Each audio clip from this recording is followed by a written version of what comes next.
How to create Tellonym account.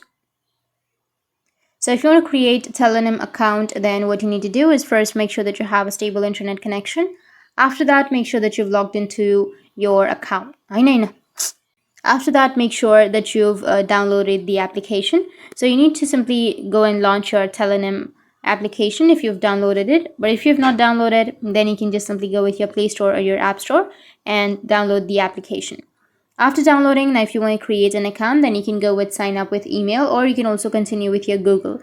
Any option that you're comfortable with. I'll just simply go with Google and then go with accept and continue. After that, select your Google account. And now you need to enter your mobile number. So you can also skip this part and you can add your email, but I'll just simply enter my mobile number.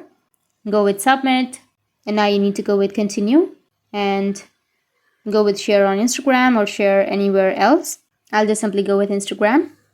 Go with allow. Now tap on go to Instagram and make sure that you've logged in to your correct account. And after that, tap on your story and add that to your story.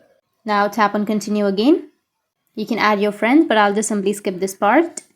And that's it. Your account has been created. You can upgrade if you want to, or you can just simply go back and you can go with your home page, and here you will have your account. So that's how you can create a Tellonym account, and if you have any questions, feel free to comment below. Thanks for watching.